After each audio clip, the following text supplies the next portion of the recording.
परिवर्तनकारी द्वीपों के लिए अंडमान और निकोबार प्रशासन पहल का सर्वेक्षण का उद्घाटन समारोह श्री विजयपुरम के डिब्रेट के सभागार में आयोजित किया गया। इस मौके पर द्वीपों के माननीय उपराज्यपाल एडमिरल डी.के. जोशी मुख्य अतिथि थे। समारोह में प्रशासन के मुख्य सचिव डॉक्टर चंद्रभूषण कुमार, पुलिस महानिदेशक हरगोबिंदर सिंह धालीवाल, पर्यटन उद्योग से जुड़े हितधारकों मोहम्मद एच. जाडवेट, गिरीश अरोड़ा तथा प्रशासन के वरिष्ठ अधिकारीगण मौजूद रहे।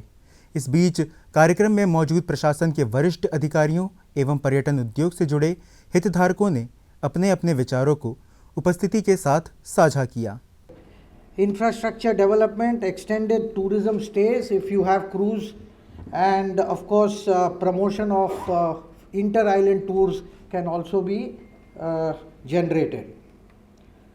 South Asia, which islands are very much part of, is the hub. If you talk about Singapore, it's a home port for a lot of cruise liners, and they have generated huge revenues for the islands of Singapore in the entire area. Thailand has received tremendous tourism success with cruise callings. They are still not a home port, but they have received tremendous cruise calling from all over the world. Similar is the case in Malaysia, where last year they have received almost 1,000 cruise callings, and this is a huge number. And the cruise industry statistics say that there are almost 90 vessels, cruise vessels in the South Asia Pacific region, which are touching all ports. Now, why Andaman Nicobar? We have everything here which all the other islands in the Southeast Asia provides. A strategic location very close to all the tourism hubs of Southeast Asia, a natural deep water harbour, growing air connectivity with a beautiful airport now. There is a huge tourism potential and attraction which has been elaborated by the earlier speakers, and we are more or less infrastructure ready for at least some callings. Policy and government support. The Indian government's cruise policy and Viksit Bharat supports this entire initiative. Unfortunately, our cruise scenario in Andaman's not very encouraging. In fact, it is very discouraging because we have been going downwards. 2 cabins, 4 cabins, 6 cabins, small cruisers. And just to give you an example, an island archipelago of Maldives has almost 50 of these. Indonesia has 70 of these. So, in comparison to cruise vessels, these are basically providing more personalized experience, and probably it is the best way to see the islands. And if we are focusing on environment and high value and low volume, this is probably the way to go for these islands.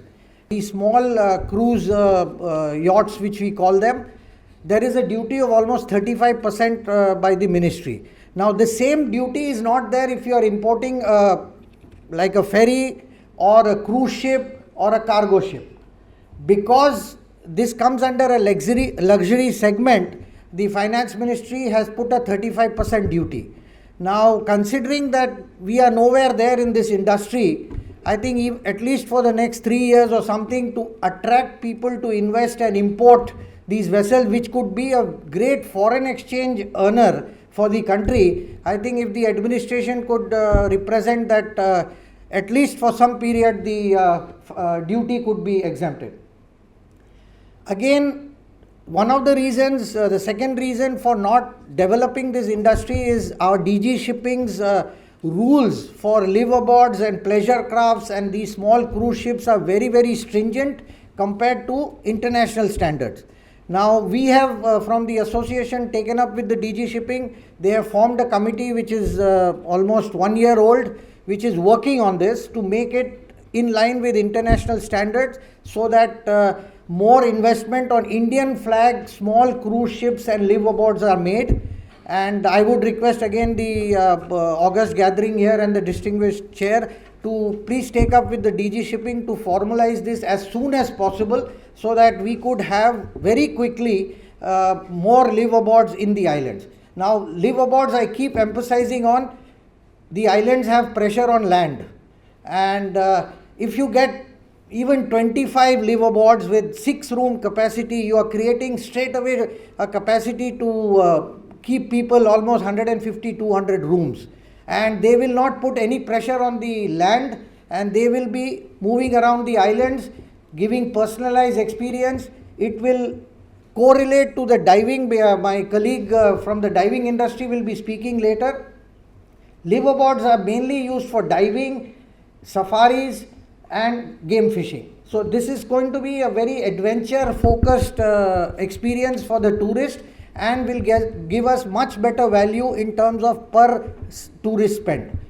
These are some of the things for the cruise industry, and I hope in the next maybe next few years we will probably see the vision which I have seen in this document. While fostering regional tourism development, Shri Vijayapuram, Swaraj Deep and Shahid Deep, probably the best and the only circuit of these islands. These emerged organically from popular tourist behavior. One of the main reasons was the backpacker movement among these areas, which was strongly backed by the Andaman and Nicobar administration by introducing a capital subsidy scheme for hotels, especially in the rural areas. Concessional tariff for diversion of land, industrial status for tourism, and industrial power tariff to the hotels.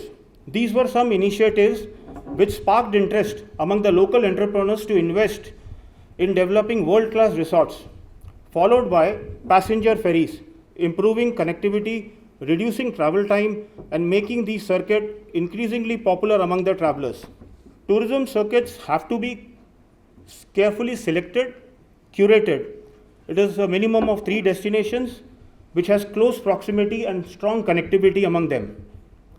These selections could be based on themes like eco-adventure, eco-tourism, heritage, wellness, adventure, rural or spiritual circuit.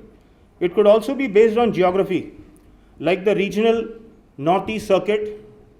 It could be based on state, like the Rajasthan circuit. It could be an international based circuit, like the Buddhist circuit, which is between India and Nepal. Circuits could also be chosen as purpose based, like the rural circuit, which focuses on village tourism, tribal circuit, which we can do in the Nicobar group, eco-sensitive circuits, which are very sustainable and low impact tourism. This could be very well done for turtle nesting and other eco tours. Dive circuit and game fishing circuit is also an opportunity for these islands. Why does tourism circuit matter? It boosts the local economy.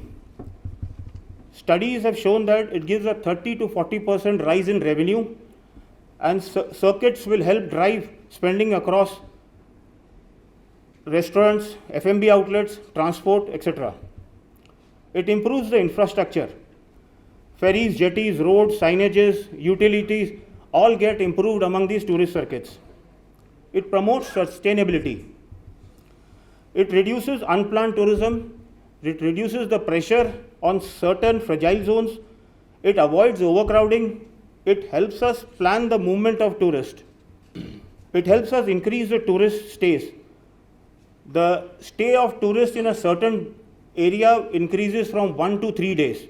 A classic example is Havelock Island and Neil Island, which evolved from a day destination to a 1-night and a 2-night destination.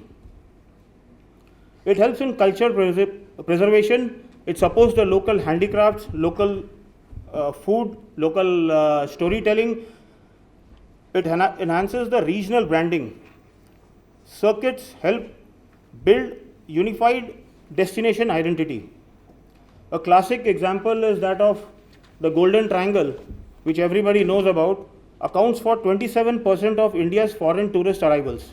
Tourism, as our earlier speakers have said, contributes over 10% to India's GDP, and it is also very important for our local Andaman. The Andaman tourism industry stands as the leading employer after government sector, driving self-employment opportunities and empowering countless local entrepreneurs.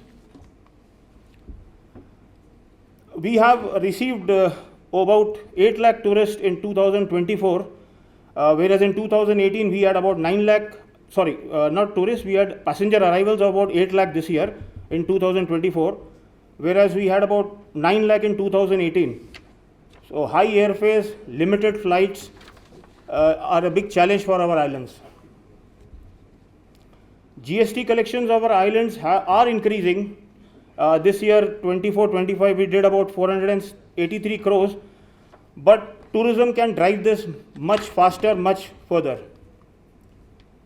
There are challenges in tourism circuit development, especially the last mile connectivity, and the remoteness and geographical challenges of our islands add to this. Uneven tourist distribution, solid waste management. The remoteness of these islands make solid waste management in rural areas very challenging. Seasonal dependence, monsoon and cyclones. We have to encourage private investment in resorts, marinas, golf course, cruises. We need to work on capacity building, training and skilling of local workforce. Make more use of digital platforms to enhance the tourist journey. Streamline circuit navigation. Data collection is very important to strategize our marketing plans. To all the respected dignitaries and all the officials out here, I'm practicing astronomy as a passion for the last 4 years, and I've been doing stargazing and astrophotography in these islands. So this is the experience based on which I'll be busy talking on the PPT that we have designed upon. If we note the global interest amongst the people looking for nature-based and meaningful tourism or travel experiences have been on a rise. And this global urbanization across, which has been the leading polluter of night sky, because of which across the world we've been losing the night sky, has been on a rise. And this actually gives us, the island, opportunity to tap these people as well. Added to these two, if we see the domestic data, post-COVID, India has been witnessing a 30 to 40% rise year on year with interest towards the dark skies and night skies. Why do they come to us? This could be a question. Now, our islands, it is geographically located quite near the equator, because of which the Milky Way core, as just an example I'm giving, the core of Milky Way is visible for almost 8 months from these islands in comparison to any other part of our country where it is not more than 3.5 months, 4 months. Similarly, since we are near the northern hemisphere and we are near the equator, so the northern and southern hemisphere, both these night skies are possible in our place, which is not possible in the rest of our country. These are the basic two things. And to talk about astro-tourism, we need to segregate into two. One is stargazing and the other being astrophotography.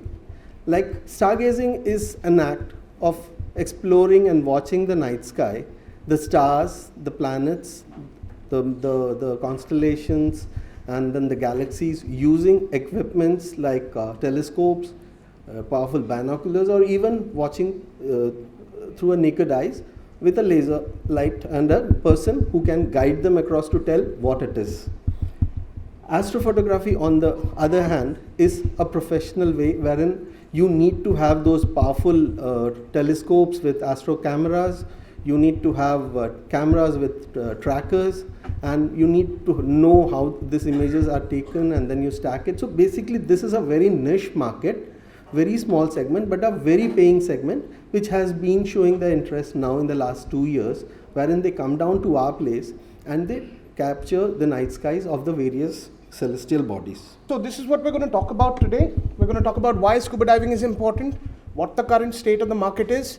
We're going to draw some small parallels between big tourist destinations, islands like ours where diving happens, and of course we're going to look at some key catalysts to boost dive tourism in the Andamans. So why scuba diving?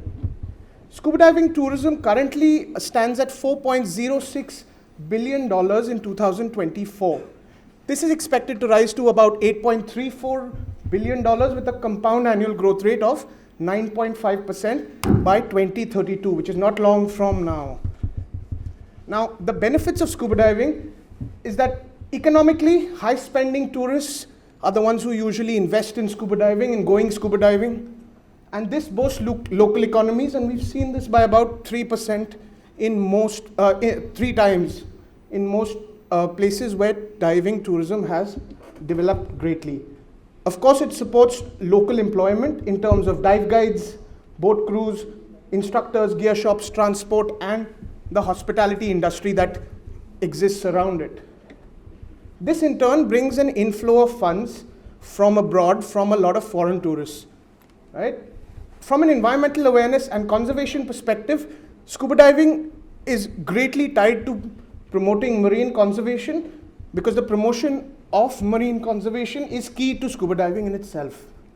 Educated divers often become ambassadors for the ocean, and this helps promote more studies and more awareness on local species, as we spoke about the vast variety of endemic species that we have in the Andamans.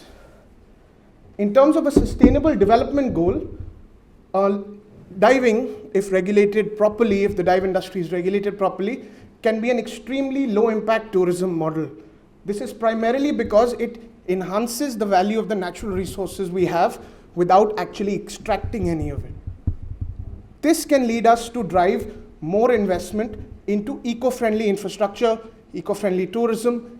Mayabandar today is not a tourist destination, but we have something so unique to offer that I think adventure tourists and offbeat tourists will come running to the destination, and that is the Karen community. They are a group of Burmese settlers who came in 1925 and have retained their way of life, and as a community they are happy to share their way of life and engage with tourists. They have an absolutely unique culture, different food, different traditional medicine, and my colleague will be giving us a brief glimpse into that.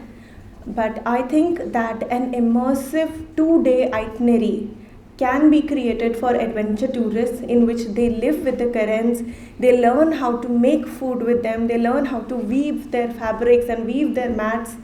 And Mayabandar also has other adventure activities to offer. For example, stargazing at the Karmatang beach, as pointed out earlier.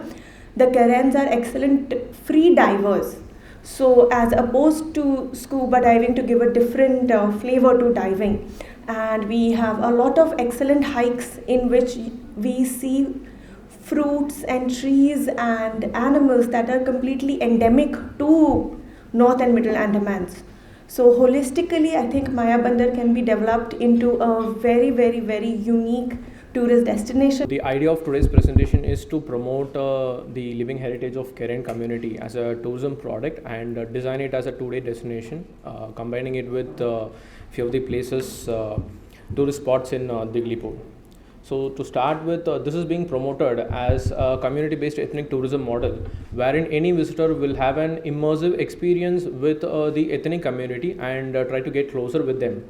The value proposition is that here the community itself promote themselves, become their own ambassadors, and it is it gives an empowerment through ownership and pride to the community.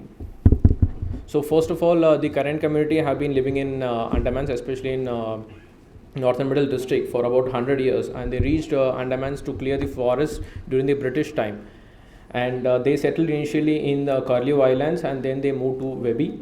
And at present, there are 3,000 Karen people living in North and Middle. I am here to present the potential of tourism in Nicobar district, and as earlier presented, I could see that Nicobar as a region has not been much explored by the tourists here. So I guess it is the right time to pitch in for the region to develop it as a tourist potential.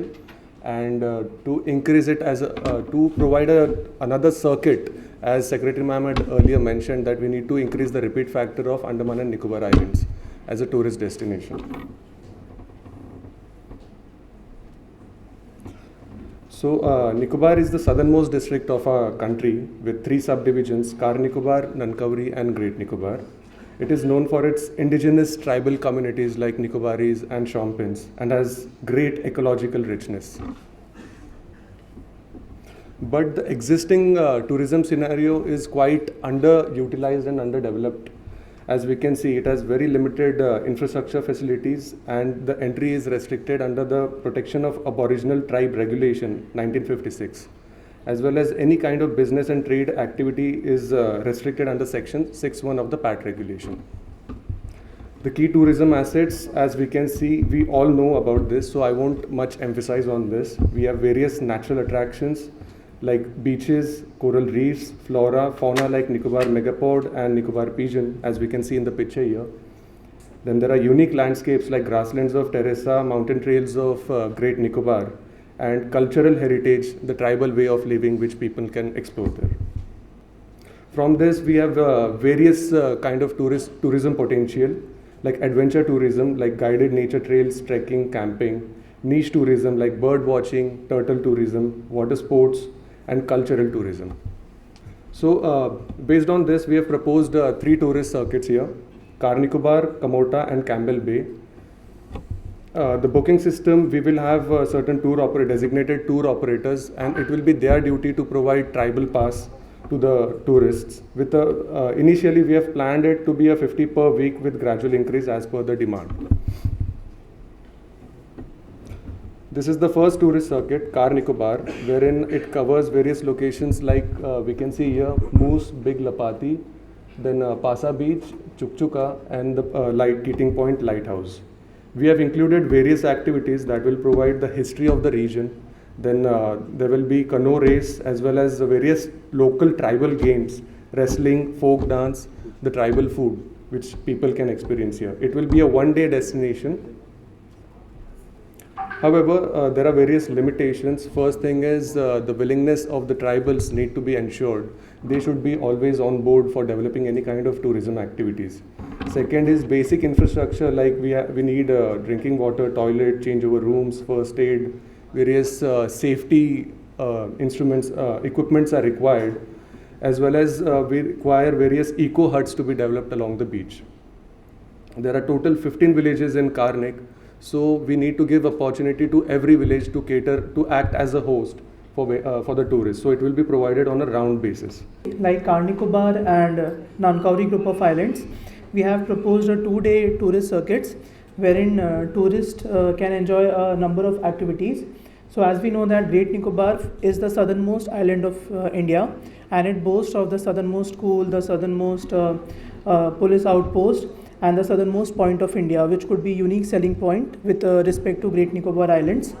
The day one could begin with a guided tour trek to the Great Nicobar Biosphere Reserve, where bird spotters can spot unique bird species like Nicobar megapods, hooded pittas, which were seen previously in the slides.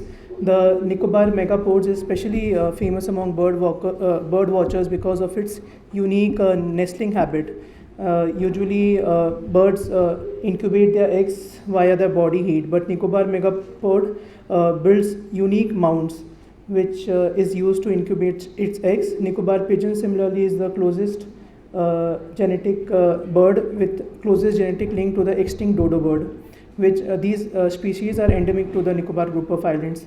Then in the afternoon they could have a Nicobar inspired traditional lunch, and then in the evening they can have a beautiful boat cruise ride along the Camel Bay area, which could be followed by a night walk along the Marine Drive in the Magarnara area. Sports fishing, as the word indicates, is a form of recreational fishing. We also call it game fishing. So I'd like to tell you an interesting story. Sports fishing क्या है? Not many people were aware in Andamans.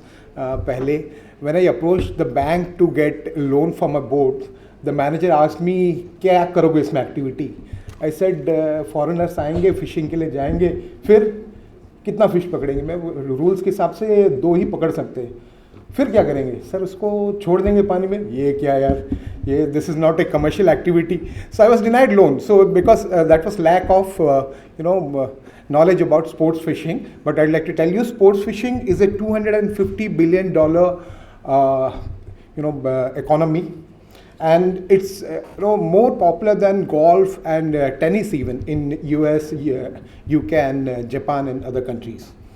So Andaman, the advantage of Andamans is that we cater to around 20,000 square kilometers of coastline, which is 24% of India's entire coastline. So this gives us the biggest advantage, and we are among the richest marine ecosystems in the Indian Ocean. We have untouched coral reefs, the volcanic islands which have been spoken about, and minimum fishing pressure that एक sustainable practice है, minimal. Commercial fishing is very less in Andamans, so we have immense potential for sports fishing. The weather conditions are ideal here from November till May, and the techniques of sports fishing, that's jigging, popping, trawling, so ये सभी तरीके के techniques के साथ में हम fishing कर सकते हैं. हर तरह के fishing grounds हमारे पास है अंडमान में. The best season, as I mentioned, is October to May. The target audience for sports fishing are US, America, Europe, Japan, Middle East भी है. अभी even Indians are taking up sports fishing as a hobby. Fishing clubs and high value tour operators can be targeted, and free individual travelers with interest in marine adventures can be targeted to promote sports fishing in Andamans. Department of Fisheries has taken a lot of initiatives to promote sports fishing. They have started this online permit generation, so now we can upload the IDs into the portal of Department of Fisheries, and it is being approved online, so there's no need to visit the fisheries office. You can pay the permit fees also online. So since its introduction in the year 2017, the department have earned a revenue of around 4 crores. So that speaks a lot about the volume of anglers, those who have been visiting Andamans and those who are planning to visit Andamans. इस मौके पर उपराज्यपाल के साथ अन्य अधिकारियों ने अंडमान निकोबार द्वीप समूह पर्यटन ऐप को लॉन्च किया. साथ ही पर्यटन गतिविधि के कैलेंडर भी जारी किया गया. सरकारी भवनों में स्थापित RTS संयंत्रों का वर्चुअल उद्घाटन किया गया. इसके बाद दक्षता कार्यक्रम को भी लॉन्च किया गया. इस बीच माननीय उपराज्यपाल ने भी कार्यक्रम का संबोधित किया. I think conceptualization of this forum, these open-ended discussions, including stakeholders from different fields, is a very path-breaking initiative with the desired end objective, I think, of the attainment of Viksit Bharat vision of the Honorable Prime Minister by 2027, as also our march towards a 5 trillion plus economy, and what the UT's contribution can be in that direction. And therefore the sessions that have been conceptualized over the 2 days, I have sat through the first session today, are all aimed towards that end objective. The way I see it, by that I mean on the administration side, are engaged in a business which really has 2 verticals. The first one can perhaps be described as governance or administration, activities under which may not by themselves contribute to the attainment of Viksit Bharat vision, but I think they fall into the category of sine qua non, without which not. Without these being in place, you cannot be moving even a step towards attainment of a Viksit Bharat vision. And under this come all your socio-economic initiatives, all the PM's flagship schemes, all the provision of ease of doing business to the inhabitants, ease of living initiatives, provision of power, drinkable water, health care, so on and so forth. Now the administration has done reasonably well in all of these, and I'll just read out to you one paragraph from the written script that the administration has sent me. And it says, amidst the geographical challenges, it has, unlike mainland India, the UT administration has successfully implemented various schemes of central government and remained as table topper in many of the nationwide evaluation processes done by various agencies from time to time. In most of the social indicators, while outperforming many states and UTs, and also better ranked as compared to the national average. The UT of ANN Islands was facilitated as the top achiever in 2 citizen-centric reform areas in Business Reforms Action Plan, BRAP, and so on and so forth. The island secured the top position in the first and third Rozgar Melas by issuing the highest number of appointment letters. To this I will add that almost 5,000 vacancies, unfilled vacancies were filled in a span of 2 years, which going into any segment of even 5 years into the history had never been the case earlier. I will also add that amongst all the UTs and states in the country, we were also the first Swachh Sujal territory or the UT or the state, which meant 100% functional tap-hold household water connections and 100% ODF++. So on the local administration and governance front, we've done very well. But that is how it should be, because if you look at it, essentially we are a district spread over a very large territory, and that is what the Honorable Prime Minister said when he visited us, that you are a very large district with a very small population and a vast territory. Population being in the range of 4 odd lakhs, and to begin with, many of you have served tenures here earlier. The entire ANN Islands to begin with was one district. It was later on that the district of Nicobar was added because of the geographical segregation imposed by the 10-degree channel. And the north and middle is a very recent phenomena. It is post-tsunami, I think 2007 or thereabouts. So now you have a situation that for a population of 4 lakhs, so if you average it out to 3 districts, for a population of little over a lakh, you have one complete district administration, a DC, a AC or a SDM, an SP, and the entire associated paraphernalia. And while certainly there are challenges of distance, of connectivity, of weather, and so on and so forth, there is no reason that that a UT which does not have a state assembly where the decision-making cycles are crisp and quick, you should not actually be leading on all of these parameters. We are leading, but if anywhere we are not, it is only attributable to lack of vigor. And you all are, exercise your own judgment to see where all we can do better. So this is the first part of what all of us are here about. The second part is the transformational infrastructure arrangement or architecture which we are recovering now after a neglect of perhaps 6 to 7 decades. And the work has really started with the setting up of the Islands Development Agency in 2017, month of June. Many of the visionary and transformatory projects are already functional on ground: optical fiber cable, bridge on Humphrey Island, new airport terminal building. Now, the administration currently, and of course there are exceptions, but by and large, the current setup is the ones who have joined within the last 3 to 4 months, including the Chief Secretary and the DGP. And I expect that you all have a tenure of something like between 2 to 3 years ahead of you in the ANN administration.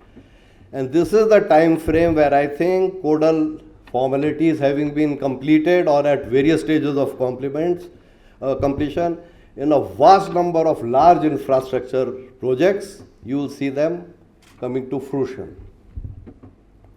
As has been correctly said, tourism is going to be the main industry in the ANN Islands. everything else is again secured towards delivering that objective. Much of what has happened in tourism or what has been planned has been discussed in the forenoon session. For the remaining part, major initiatives will be driven by the ports and the shipping segment. But there again, they will at the end objective would only be the servicing of the tourism sector. Any other industry that may come up, small to medium, there are no large industries that are envisaged, would perhaps be in the IT or telecom enabled sector, consequent to the OFC having become functional. And a second standby or a redundant OFB is currently under consideration. Now within that, what is it that we can leapfrog or expedite to make up for the delays for the first 6 to 7 decades is what I think this forum needs to engage its attention on. And at the end of the deliverables and the way ahead, that is what I think you should be actually coming about. Now, of the various points made, first thing I think is to get out of this mindset of both the secretary and the director tourism refer to it as geographical isolation or geographical limitation. What is this? You are smack in the center of Bay of Bengal. If Phuket, Langkawi, Port Klang, Penang, Aceh Banda are centers of thriving tourism activities, you are smack center of that basin. What is the limitation? Limitation is only in your thoughts.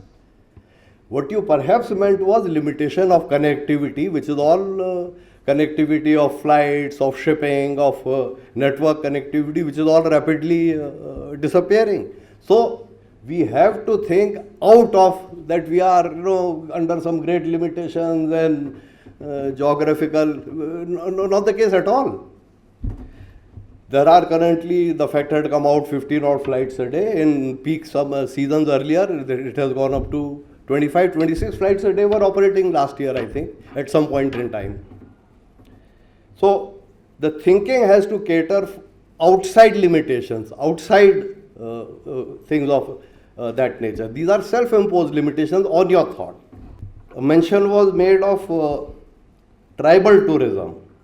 Now this is something, firstly, insofar as PVGTs are concerned, I think the tribal policy entirely prohibits it. So the mean is that this needs to be looked at with due circumspection and certainly with the clearance of the central government, because for the PVTGs, so far as I have understood it, it is to be entirely discouraged. In fact, the little bit that is happening on the ATR, on those convoys stopping here and there for the Jarabad, is not quite, I think, permissible.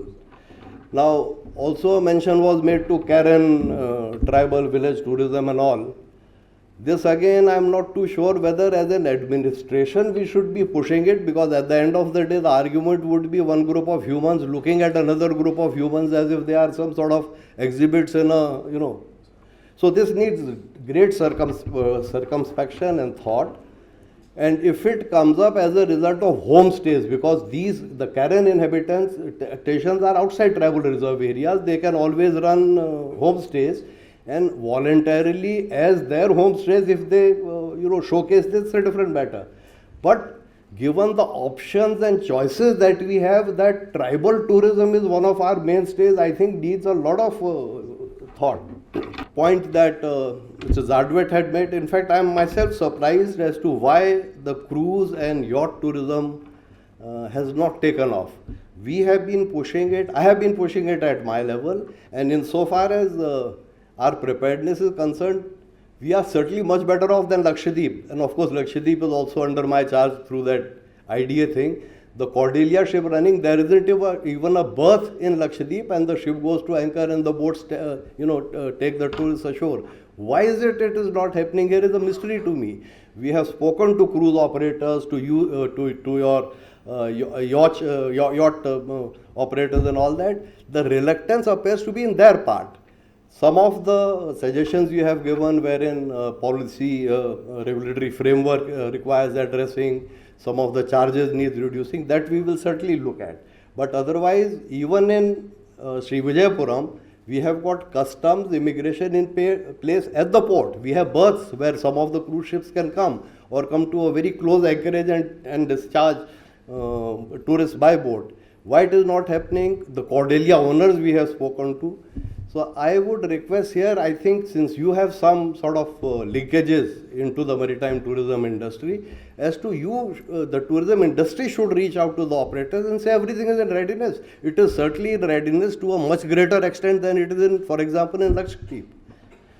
And of our 836 islands, most of these cruises operate in 3-night, 4-day, 4-night, 5-day packages. We can generate a package within Andamans.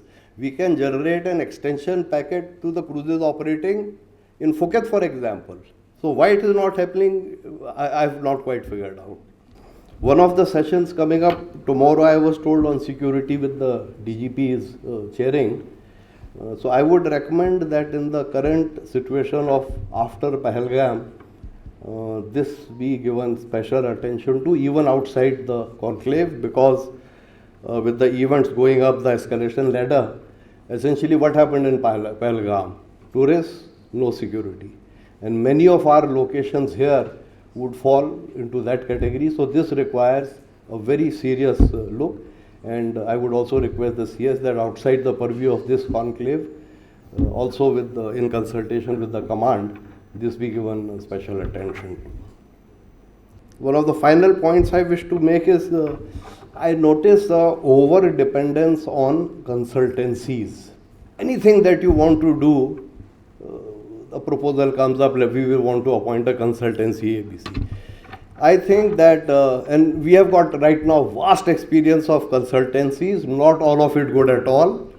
We incur huge expenditure in terms of crores. We impose on ourselves time penalties of 2 to 3 to 4 years before the consultant renders his report, and nothing very concrete actually comes out of it. Majority of them are cut and paste jobs, and particularly in the hospitality and hoteliering sector, I think we can entirely do away with consultancies. We have the local entrepreneurs, hoteliers and all who can provide us with the required inputs. We have enough number of consultancy reports starting from Taj Exotica onwards with us on these projects, and there should be no need at all to engage a consultancy, impose delays and pay costs, and at the end of it not come up with anything worthwhile. So I would request CS to give a thought to that. Amongst the various tourism initiatives, some that I had been insisting on over a period of time, which didn't find mention here today, I would recommend they need expediting, and one of them is offshore casinos. These are to be on the model of Goa. The governmental architecture is there identical to the one that is at the center. These are net revenue models all along PPP mode, and in the offshore segment only, net revenue for the administration, and there should be no need with the suitable amendment to the gambling laws, etc., etc. This is again a very big tourist attraction, because number of people have told me, and the business community here would know, that after sunset there is really nothing very much to do in Andamans. So this needs expediting perhaps. The liveaboards that Mr. Zadwat referred to frequently is really, I think, to my mind, an extension of the houseboat segment that we have been trying to push through based on the Kerala model. Only difference being that the Kerala model is really inland waters, so it will be in our, let's say, Middle Strait, Humphrey Strait, Baratang, those kind of waters, whereas the liveaboats that you are talking about would perhaps be able to navigate between islands. So after we examine the crewing aspects and the crewing qualification aspects as to what certification they need to have operating, this can also be encouraged. The ones which are only for inland waters perhaps we will not be able to undertake, like some mention was made from Surajdeep to Barren, etc. That may require a different crew certification. Final point on scuba diving, no elaboration needed. In fact, I think that if return to investment is the criteria for a business owner, and Mr. Arora would know better, I think this would give better returns. Running scuba diving gives better return than running hotels. And therefore, to showcase and brand Andaman Islands as a premier scuba diving destination hub, to begin with in the IOR, I had proposed an initiative of going for 3 Guinness World Records. All were achievable. We made a lot of progress. Number of meetings I chaired myself. Paddy was included, NIWS was included, local dive industry was included, GWR was included, and we had almost filed the application fee, and the event was to have been conducted some 4 or 5 weeks later, till GWR told us that one of those parameters, I think it was the largest national flag underwater, had been exceeded by Egypt by a couple of meters. So we just had to redo that. And after that, I just left it. I said, let's see how this event progresses without me chairing meetings and insisting on reports on it.